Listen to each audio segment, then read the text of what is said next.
Thank you, Elaine. Thank you, Swadish. Thank you again to the entire library, Takahau Public Library team for making this happen. Today is our Understanding Architecture number 6. It's a pleasure to be here with you today for another class.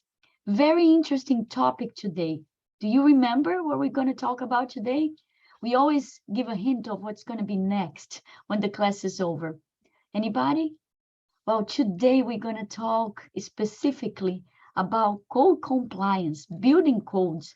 And some of you might be asking, say, why is she talking about it today? Well, the main reason why we're going to talk about it today is because without these issues we're going to cover during our conversation, none of what we went through during the first 5 classes looks beautiful over time. You need what we call rules and regulations to be created and to be enforced. There are a few key words in order to make sure we understand what we're talking about, and it's a very extensive topic. So today, from now through the next hour, I'm going to try to summarize to the best of my ability everything that we should know, not only to appreciate what is around us, but to understand how important it is to comply with the codes, in other words, with the rules and regulations surrounding all of us and everything we walk in, we live, and so on and so forth. So are you ready for today's class? Let's go. So the biggest question today is, what is code compliance? And I ask you, participating on this class, have you heard that terminology before?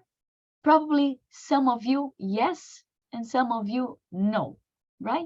So we're going to go through what that really means today. What are the New York State codes? Some of you are not logging from New York State, from other states or from other countries. So we're going to find out what that exactly means. What are local codes and why we should comply? Let's go. Well, let's start with the question, what is code compliance? First of all, please know that codes are key to safety. The building codes, and this here on the left, is one screenshot for the very basic training from the International Code Council. People call it ICC. And if you look at this logo right here, that's their logo basically, and it's a partial globe, because the expectation is that throughout the planet you would follow these rules and regulations. Basically, building codes are a collection of laws, regulations, ordinances, or other statutory requirements adopted by government legislative authority involved with the physical structure and health conditions of buildings and building sites. So if you were putting together everything the building code really accomplishes, would be a mix of building code, electric code, plumbing code, and mechanical code in summary, okay? Because it's way more than that. But we can call it the core family of building codes, okay? So let's go through it again. Building code, electrical code, plumbing code, and mechanical code. And why? Why do we need all of these building codes? Well, because these rules and regulations will provide us with minimum requirements to protect what? To protect our health, our safety, and basically the general welfare of occupants and the public in new and existing building and structures. And if you look at these 4 pictures here in our right-hand side, this is a true fire that happened. Why? Because of no minimal requirements being met in a building, in an existing structure. Same thing here, things that can put the welfare in a situation that we don't want to see, right? And then here, of course, is a disaster from failure in construction. And it affects our planet, basically. Building safety has a big effect on others and maximize safety in a municipality. Yes, it does. It does. It's very important to any municipality, any city, any town, any village, that we keep our places safe. But it's not only worth to have building codes, you got to be able to enforce that. US codes spurred by disaster. What does it mean? Well, let's talk about, if you see here, this United States map, you're going to see dates going back a long time ago. 1906, San Francisco earthquake and fire. 1994, Northridge earthquake. 1871, Chicago fire. 1872, Boston fire. 1942, Coconut Grove fire. 1904, Great Baltimore fire, and then these hurricanes in the South region. So you have a big variety of things that happen in 1867 all the way to 1875.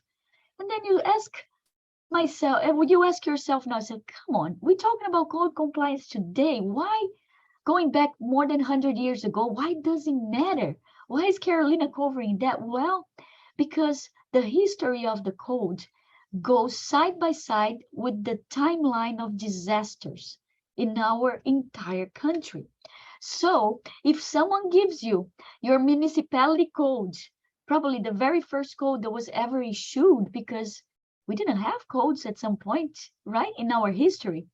The first one was probably created because it was a learning process from different disasters that happened.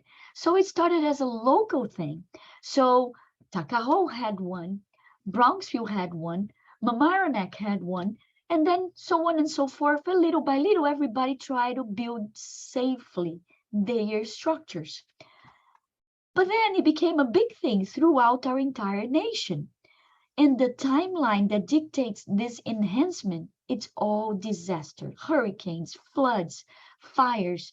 And that's why it's so beautiful to learn about these rules and regulations and respect that when we want to move forward in our new projects. All good so far? It's a lot, right? So let's dive in. As always, if you've been with us since class number 1, my suggestion is for all of the participants to have the minimum basic tools to follow through and make notes. Usually it's an 8.5 by 11 plain paper. It can be a notebook with graph paper. We won't use much of graph paper today, so don't worry about it. A flare felt tip black pen. It can be any pen today. It's more of an academic class. Eraser, mechanic pencil, highlighter, because some of the things are extremely important. You definitely want to highlight. One of the things I always bring back to us is bring your camera. It can be your phone, so you can take photos of the screen. This again is recorded, and you can go back to it or pause and write down. And most importantly, you need a curious mind. Be curious. When I say something, ask yourself questions. Save it for the last moment of our class when we're going to be open for question and answer. Because when we're curious, we ask questions. When we ask questions, we get answers. And then maybe we have more questions, and then we build our background, our repertoire. Please keep writing down your possible comments, and we will go through it at some point at the end. Okay, so now we're talking about building code. We're talking about rules and regulations of building code. But who is responsible for that? We need an enforcement team, as you see here on the left-hand side. So building codes require enforcement mechanisms, vehicles to ensure compliance, right? Because you have a code, that doesn't mean that people will follow what's written down. Same thing with the law. Isn't that right? So that's why we need people with training and credentials.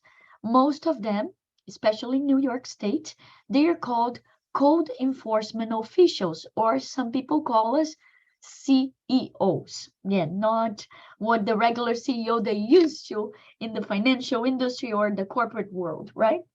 So basically, the code enforcement official can be building inspectors, can be assistant building inspectors, and we do have one assistant building inspector present here today following our class. So welcome, right? So basically, code enforcement officials, they have to be trained, certified, and continue their education because it's required to be up to date with safety. That's really key to make sure that the municipalities are also up to date with the requirements for a very healthy and safe municipality. Usually, public officials, although some jurisdictions do contract enforcement private company, they are responsible not only for field inspections, but they are responsible to review construction documents that are usually submitted to the municipalities for review and approval. Okay, but now who is responsible for building codes? We spoke about enforcement on the left-hand side. Now let's talk about building safety professionals. Well, building safety professional types are inspectors who are specialized or a combination of residential and commercial, general building, a specialty like plumbing, mechanical, fuel, gas, electrical, and fire. Other specialties are zoning, maintenance, floodplain, concrete, welding, accessibility. Big words. Don't stress out, okay? This is a very generic. I just need you to get familiar with all of these names, okay? So when we say other specialties and we give as an example zoning, what do we mean by zoning? Well, each municipality has a specific zoning. Right now, you're probably connecting from your own home. Your home belongs to a certain zoning. It might be a single family home zone. It might be a two-family home zone. It might be a business residential where you can have, so let's say you live in a building and you can have an occupancy of residential upstairs, but you might have a nice restaurant on the ground floor or a storefront. So those are rules and regulations dictated by local zoning codes. And other things like maintenance. Let's say, for example, you walk by a restaurant and that restaurant has an awning and that awning is falling apart. Whose responsibility is that? Of course, is the owner of the place to keep that beautifully protected and maintained. But whose responsibility is it to cite them for, hey, guys, this has to look good. It's the code because right now it's dangerous. Well, this is why it's called the building safety professional.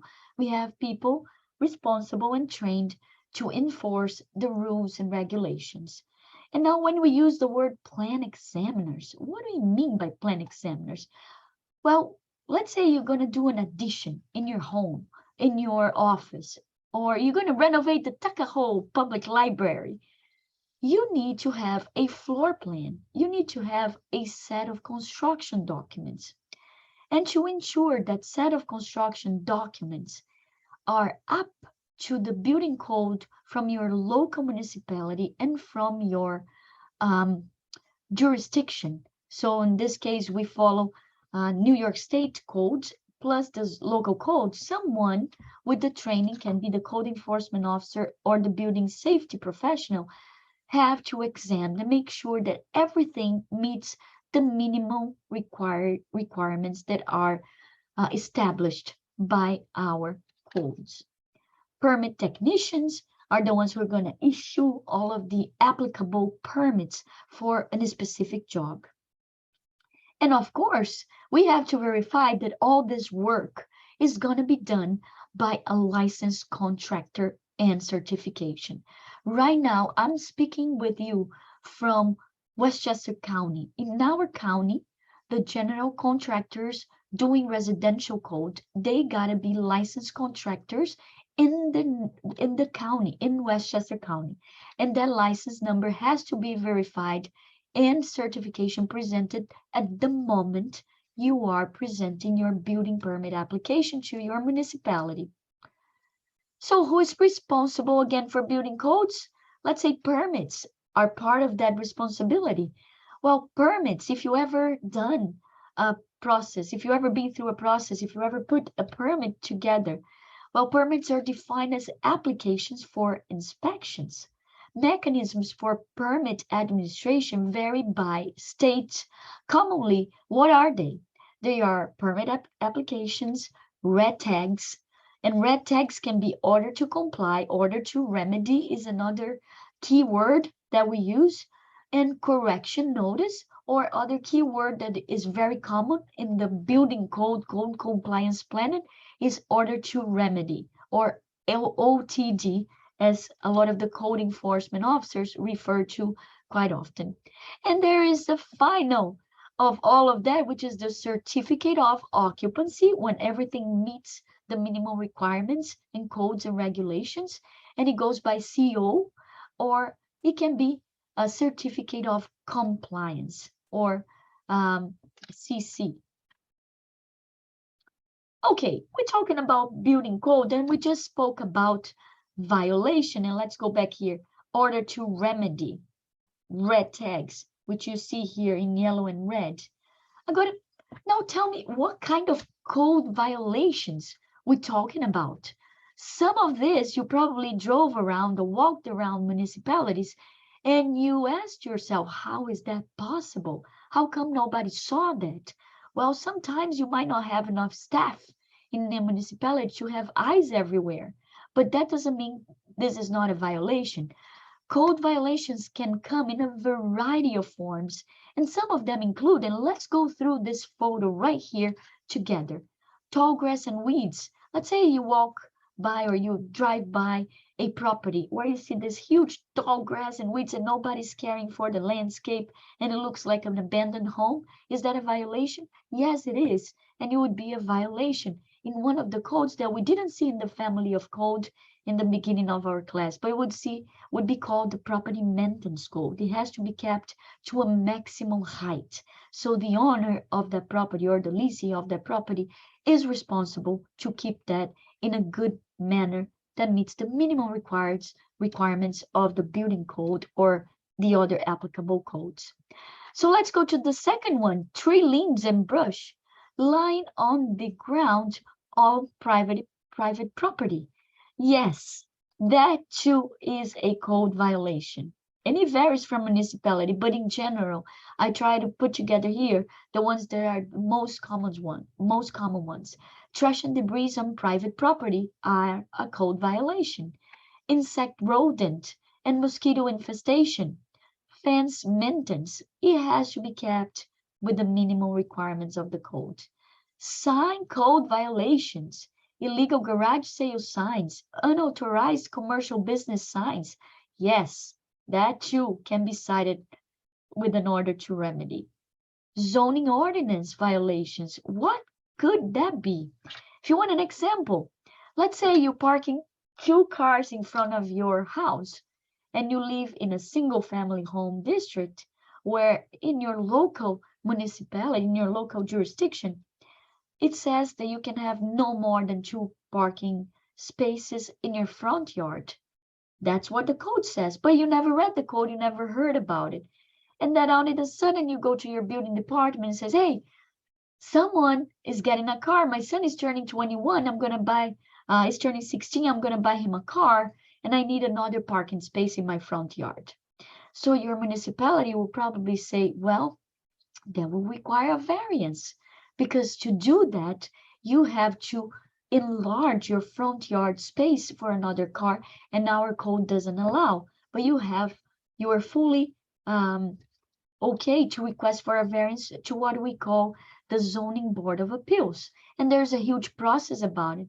But again, every land is limited to its own rules and regulations dictated by a zoning ordinance. And everything that deviates from that and is not approved, it becomes a code violation. Let's go to the next one, substandard and dangerous buildings. Well, this is very straightforward. You probably seen that before. Illegal residential business. Let's say you have a house and all of a sudden you decided that your house is going to become a hair salon, but you live in a 2-family home district and that's not allowed. Businesses are not allowed. Okay, so you're going to probably have another code violation, order to remedy, stop work order, and so on and so forth. Illegal dumping within a public street, right of way, or public alley. No. There are rules and regulations to that as well. So another form of violation. How many of you have seen an abandoned or a junk car on public roadways or even in private properties? You've probably seen that a lot, along with the old tires left behind. Yes, that also can be cited as a code violation. Trespassing, entering an abandoned or unsafe home, or even entering a home without authorization, that is a violation. But if you see a home marked with a big flag in front of the door or any place saying unsafe structure, if you're trespassing that, that's illegal. Now, this next four, presence of infestation of rodent or insects in food establishment. Yes, that's also a violation. Complaint of pets in building, cleanness of food establishment, and last but not least, a big example is work without required building permit. It can be a residential work, commercial, and properties located within historic districts. Like right now, Takaho is working really hard to create our historic district.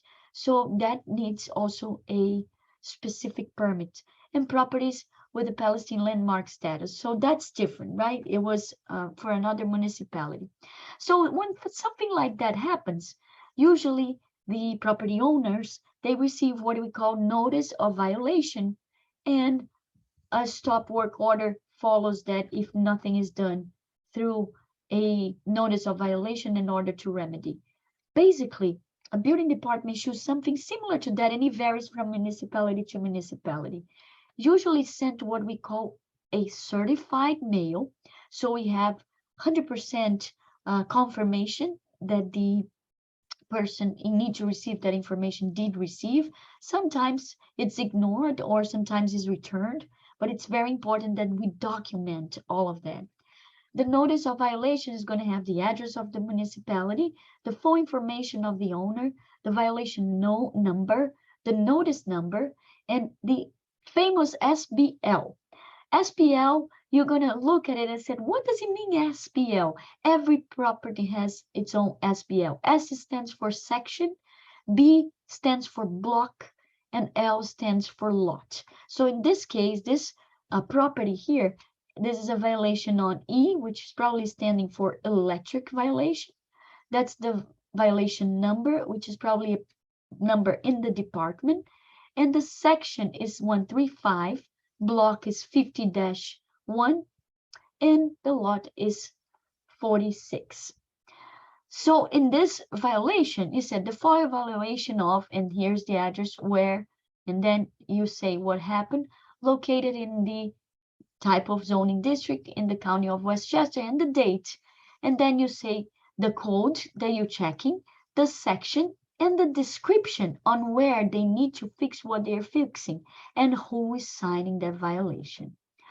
All right, now we know about that. And why does it matter? Well, because following all of this give us a true sense of community and quality of life. Yes, it does. You might be surprised and you might be asking yourself, why does it matter so much? Well, I'm 100% sure all of us here drove around places where we felt like we were in paradise, that everything was perfect and so clean and so structurally respecting the adjacent property. But we probably drove around places as well that didn't look anything like that. There was a mess, and if, oh my God, this place is awful. It's a visual noise. It's terrible. So what is this? Well, this is the result of bad building code being applied to the municipality. So when do building codes apply? In almost everything, in new or proposed construction. So when we say new or proposed, it can be new construction, renovation, rehabilitation, alteration, or even a change of occupancy. What is a change of occupancy? That sounds like a big word, right? For some of you who never heard that before, let's say you are the owner of a hair salon in your village, right? And then you decided to sell your business, and the person buying your business decides to make the hair salon now Massage parlor. Is that the same use? No, you're changing. So that is something that needs to be regulated by building code and zoning codes. Exception for existing structures, sale of the structure, international property maintenance codes, and special emergency safety related circumstances, right? And who is responsible for all of this? We spoke about it, and just this is a summary. Please know that in the United States, as a result of our federal system, the power to regulate the safety of buildings is not delegated to the federal government in the Constitution. Therefore, the power is reserved by the states, by the 10th Amendment of our Constitution. And that's why New York, and I know some of you are logging in today from different states or even different countries, the power to govern our building rules and regulations is dictated by states. So if you are building a code enforcement officer in the state of New York, you are not allowed to do inspections or do plan examinations in different states unless you have a different state certification and continue education on that. And that also means that an architect or a professional engineer submitting plans to a municipality in New York State, they can't cite other municipalities. They do not other municipalities, other states. They have to cite the states where things are being worked on, okay? So we're still talking about sense of community and quality of life. We spoke how states have different rules and regulations, and this is an example, one on the left from Florida and one on the right from Arizona. So local jurisdictions, do they require to adopt a state code? Yes. And what do we see on the right? No. Yes. How crazy is that? Crazy, but true. Do they require to enforce a state code? Yes. I'm sorry.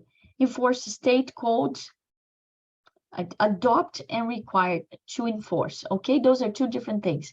Yes. And then here, required to enforce the state code? No. Unbelievable, right? We spoke about it the whole time, but that's how it works in Arizona. So are local jurisdictions permitted to amend the state code in a limited way in Florida?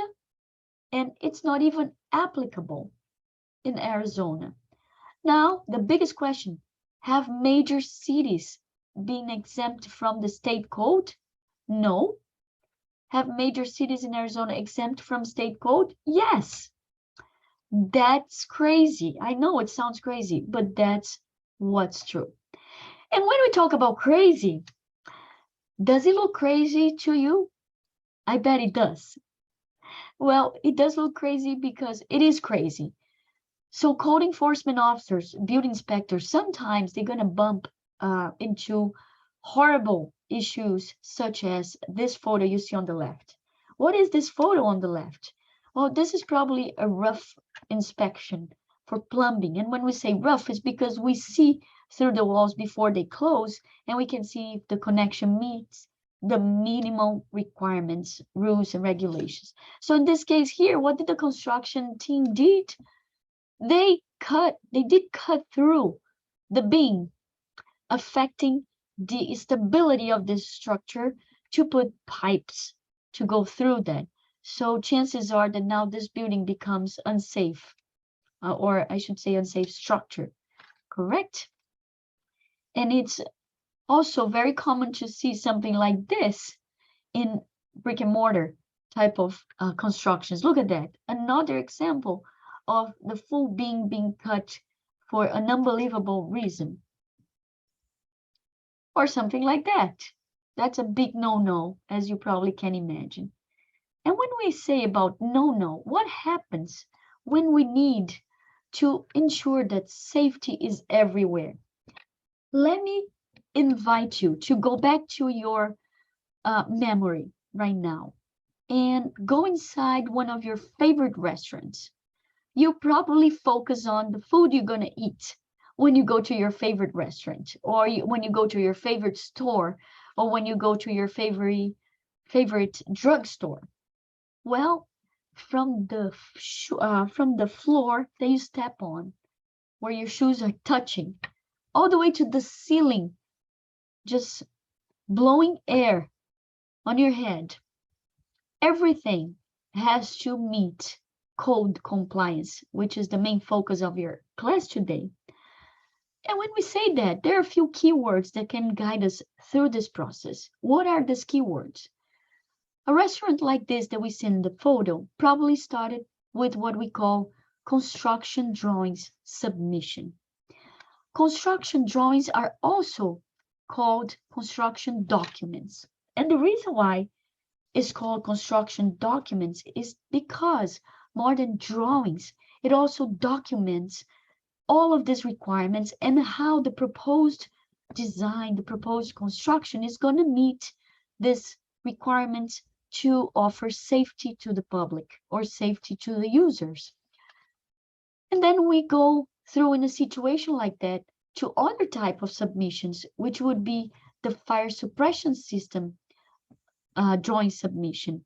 In other words, whatever fumes, whatever kind of heat that are being generated in a commercial kitchen, and even these days with big commercial ovens being installed in big kitchens in residential spaces, if you have more than 400 CFMs, you're probably going to need some sort of fire suppression system or air supply and air return system.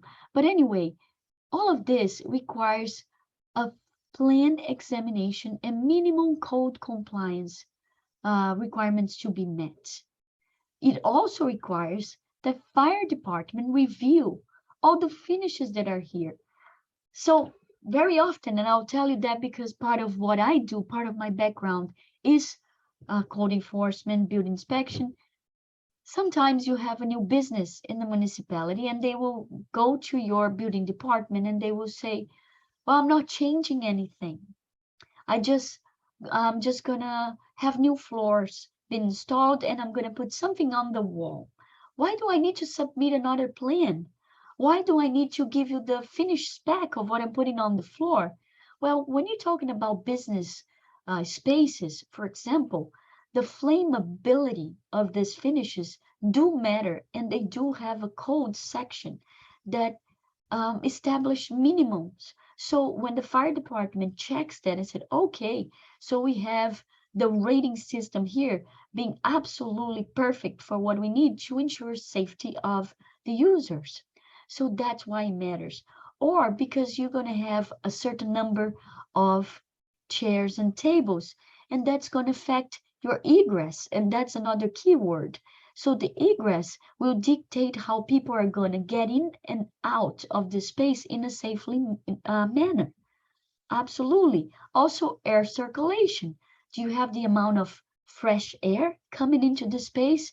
Do you have the specific amount that you need for this air to be extracted and circulated in a certain mechanical ventilation system that was reviewed and approved by your code enforcement officer team? Those are very important things. Capacity. Most likely your fire department is going to post on the wall the maximum capacity on that space. And how is that calculated? Well, again, the building code is going to give you a maximum amount per square foot. And outdoor air vent exits, those are dictated as well by our building code. How high it has to be, how far from the adjacent properties, if you have a filter, even in your sink. How many of you have you heard about grease trap? Yes, even the sink on the restaurants, you have to have sometimes a tree-based sink where not only one compartment is there, but instead three. And what goes through those pipes, you have to have a grease trap. So all of that is being washed or cleaned in a restaurant doesn't go straight to our sewer, but instead goes through this grease trap and is collected and appropriately discharged. All of that is behind the place that I invited you to walk in your memory today. Can you believe it? I'm sure next time you walk into one of those establishments, you're going to have different eyes. When you look at the floor and say, wow, fire department approved this floor. You're going to be looking around the walls to see where the fire department posted their minimum and maximum, not minimum and maximum, but the maximum occupancy load and etc. And energy compliance. Energy compliance is a new thing. Please take a photo of this. As most of you know, energy compliance is key in our new environment. Back then, you would have incandescent lights everywhere. Just to give an idea, now it is required by New York State code that a minimum of 90%, yes, you didn't hear it wrong, 90% of all of these lights and equipment in a space, they have to be highly efficient. So if you have your LED lights in your home, good job. If you don't, go for it and make at least 90% of everything that uses energy in your home energy efficient. So now we're talking about home, we're talking about business, we're talking about food establishments. And why does it matter to know if it's a single family home, a two family home, a three family home, a building? Well, the only way these rules and regulations can be properly evaluated is when we understand what we call occupancy group, or in other words, building type. How many of you heard that term before? Well, that term stands by what kind of use you have. So in our New York State Building Code or in the International Building Code, if you go to our chapter 3, it specifies the use and occupancy classifications. And we go from letter A, B, E, F, H, I, M, R, S, U. So when someone says, oh, it's an occupancy group A, what does it mean? That means it's an assembly. And we're going to go through each one of them. B stands for business, E for educational, F for factory and industry, H for high hazard, I for institutional, M for mercantile, R for residential, S for storage, U for utility and miscellaneous. So again, what is an occupancy group and why does it matter? For example, group A, occupancy group A, and those are the code sections, all of these numbers. You have group A1, A2, A3, A4, A5, which means all of these groups, most of them have a few different subdivisions, okay? And these subdivisions will make it very straightforward for us to understand what are the specific rules and regulations, for example, for a establishment or for an environment or for a space where you're going to have civic gatherings, social gatherings, religious gatherings, and waiting for transportation spaces. Some of this has a total maximum or minimum amount of people in order to be classified as one of those occupancy group A. And then when you talk about B, business, could be professional or service type transaction, where we call offices. Then we have E for educational, and as you can possibly guess, schools, universities, even rooms within religious buildings used for teaching that have less than 100 occupancy. They stay as A3, so it would go back to A3, not educational.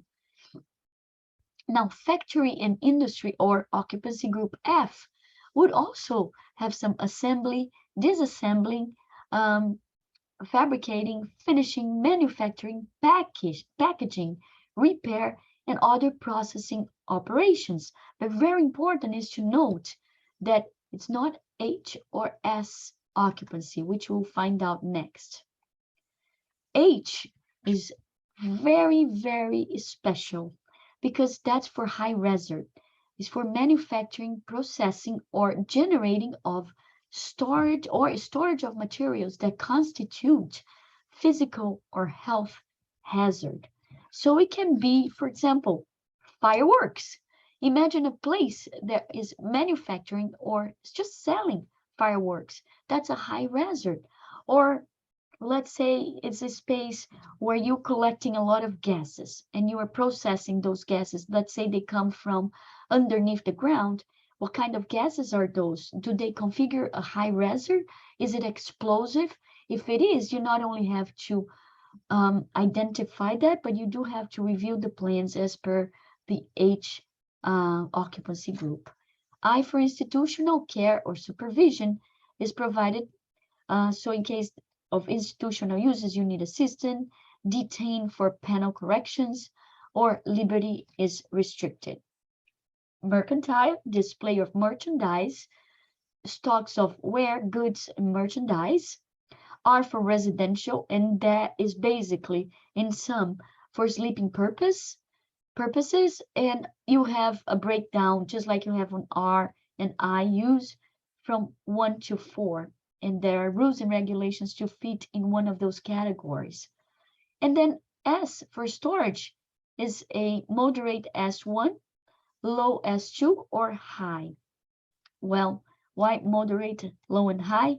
Because it's not classified as hazard occupancy. There's a big difference there. And sometimes you have to be careful to understand what that difference is and check with your state personnel. Well, now all these new words, you're probably pulling your hair at this moment and say, wow, I had no idea when I go to a building department that they have to know so much, that all of these rules and regulations are part of their department, that they have to enforce all of this, and for our own safety that we should know better all of this. Wow, that's great. But where do they start? So for example, let's say you are the owner of this office right here, and you brought this layout floor plan of your ground floor to the building department. You have your list of finishes, you keep every number here, you tell all the areas what they are, and then after your building department reviews, you're going to receive something like this. Is the example of the New York City building department work permit. So usually lists your permit number, which is a number linked to the department organization system, the address, the description of work. It's very important to have that on your building permit. And then the alteration type. New York State does require that all the alteration type, if it's type 1, type 2, so you can see what kind of building code you are reviewing. And then you have the issue date and the expiration date. Yes, work permits, they don't last forever, okay? So everybody, if you are renovating your home and you don't have time to start, wait until you have time to start, because otherwise you're going to probably have to pay the fee to renew the permit, and there is a limit in how much you can extend in that timeline, okay? And usually this is signed by your building commissioner or the building inspector in that municipality. Usually you have elevations, you have sections like you see here in the drawings, and then you have more paperwork like this here on the left, zoning table of calculations to make sure that this meets also the zoning, local zoning ordinances.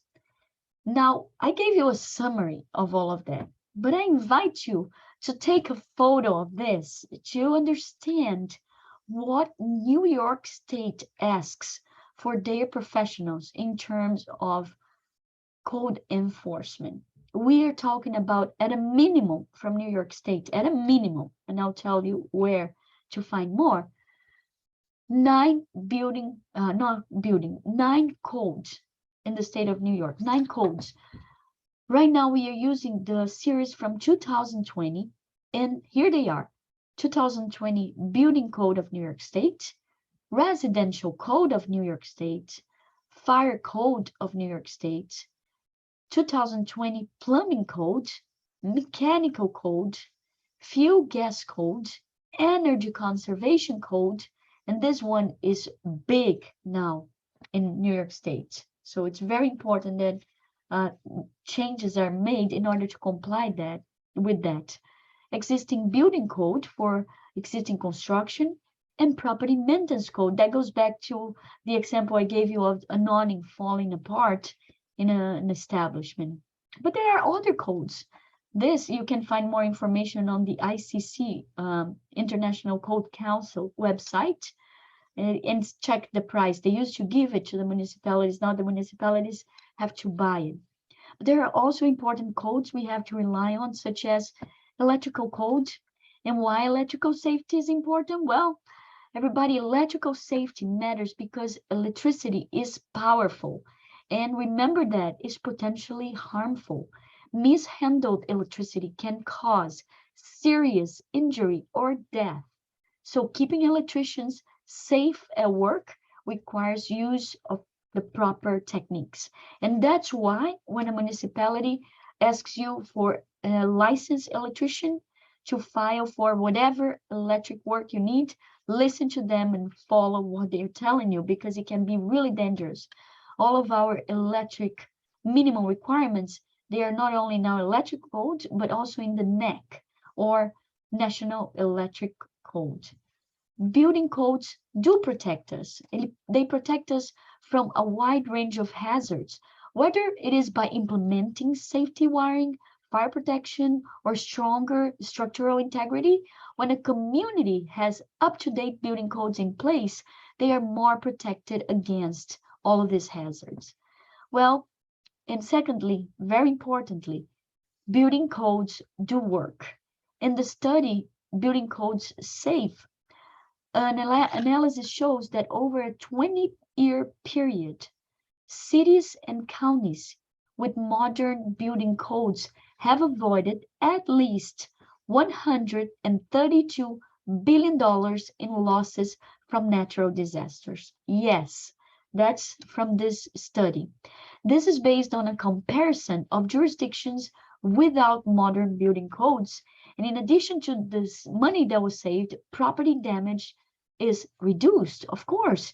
And this means that immeasurable losses are also avoided, such as the stress of temporary relocation, lost income, and community disruption.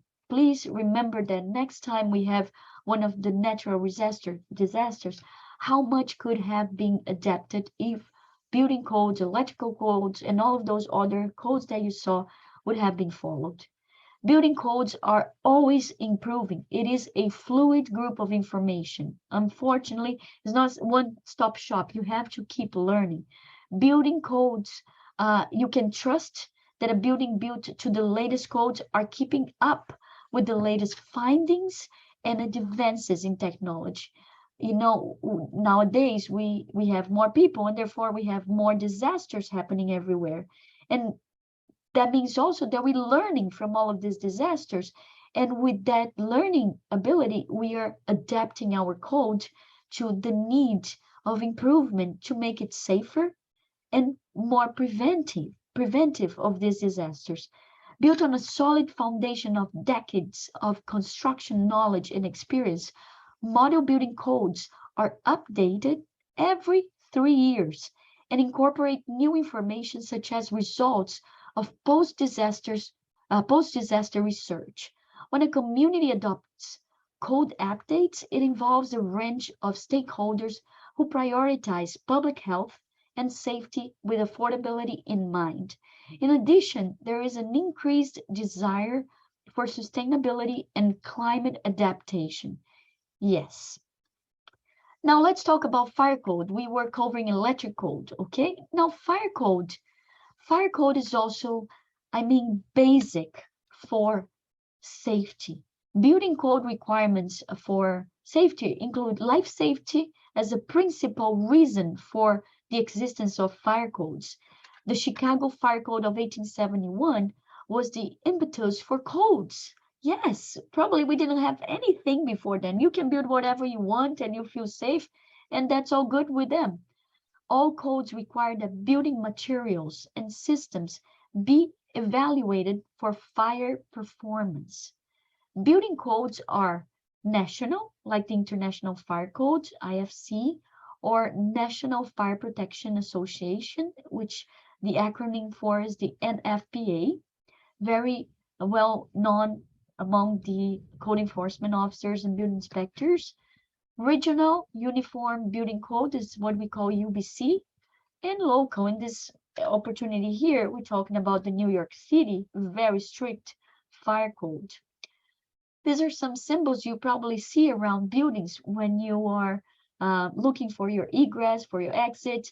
So all of these labels are also dictated as the building code. An example, in Westchester County, you most likely can have an exit sign with a white background and green letters. New York City changed that, and now in New York City, your letters have to be red and the background has to be white. So all of these rules and regulations have to be checked.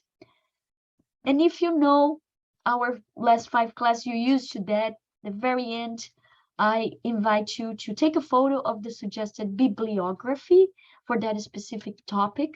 And as today, our topic is code enforcement. These 2 books are very interesting if you want to dig into this information a little deeper. Code Enforcement Best Practices, Safety, Customer Service, and Communications by Julius Zackel is a good reference. Officer Survival, those are almost like guidance for code enforcement officers. Commit to Win. And these other 2 books are very interesting too. This one is the Code Enforcement Officer Survivor Handbook, some basic information to help the officer survive a career in code enforcement by Sandra Moore. And you probably look at this photo and feel like, oh my God, what would I do if I was the code enforcement officer in this municipality and I would see something like that, right? You probably post unsafe structure. That's what you probably would do. And then this here, Code Check. This is an illustrated guide to building a safe home. This is specific for residential, and it's by ICC, which is our International Code Council. This specific edition, it covers foundation framing, walls, stairs, drains, traps, vents, water supply, water heaters, furnaces, flues, ducts, panels, wiring, grounding, and bonding, and appliances, also fixtures. So as you can see on the right, it covers our basic group of building codes, which is building, plumbing, mechanical, and electrical. We saw that on our first slide. Please take a photo of this. These are our suggested websites. Building code parts 1 and 2. These are about 30 minutes each, 30 to 40 minutes each. It gives a great insight to the world of building code, but it's very basic, but very important. If you want to learn more about New York City codes, next time you go to Brooklyn, to Manhattan, and the other boroughs, you're going to be shocked with the amount of codes they enforce in the city.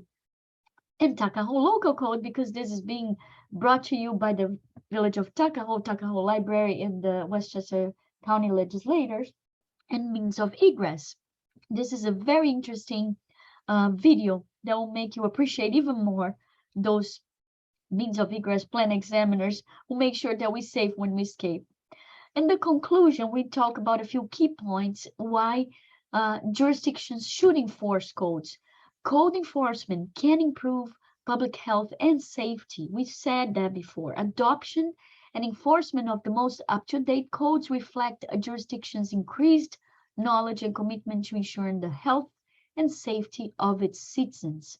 If environmental lessons learned from increasingly severe storms or advances in geological science are addressed in the new code, but not the old one, then failure to make consensus improvements in new buildings may have safety consequences that raise red flags for insurers. Failure to adopt and enforce current codes puts a jurisdiction at a competitive disadvantage. Codes are not arbitrary regulation. Please remember that, everybody. Codes uphold a democratically derived minimum level of quality and of public health and safety that a new building should not fall below. Never, ever. Not staying current is a decision that state and local lawmakers have the right to make. However, the decision has its consequences for consumers, business growth, investments, jobs, and yes, for taxpayers. The failure to adopt the current code signals the jurisdiction is willing to accept sub-quality lifestyles compared to most of the rest of the nation. It also signals to companies considering a move that this jurisdiction tolerates mediocrity and decline, does not place a premium on being current and competitive, and that its workforce may not have current competent skills as well. Think about that. I'm glad we are in Westchester County and we do enforce all of that. Well, thank you for today. And next class, this was our class number 6. What is code compliance? I hope you enjoyed. Next class is December 7th at 6 p.m. Please note the new time. Instead of 5 p.m., we're moving into 6 p.m. start time. 6 to 7. It's another 60 minutes class. And we're going to talk about interior design, how beautiful places are made, the principles of creating harmony in interior design. As always, I would like to thank you all very much. And a special thank you to the entire Tuckahoe Public Library team, Elaine, Swadish, Catherine, Miriam, Joy, Justin, everybody. Basically, you make it happen. The Westchester County Board of Legislators for funding all of that. Thank you for coming. To all of our participants here today, thank you very much for being here. And as I always say, I wish you your success is based on your knowledge,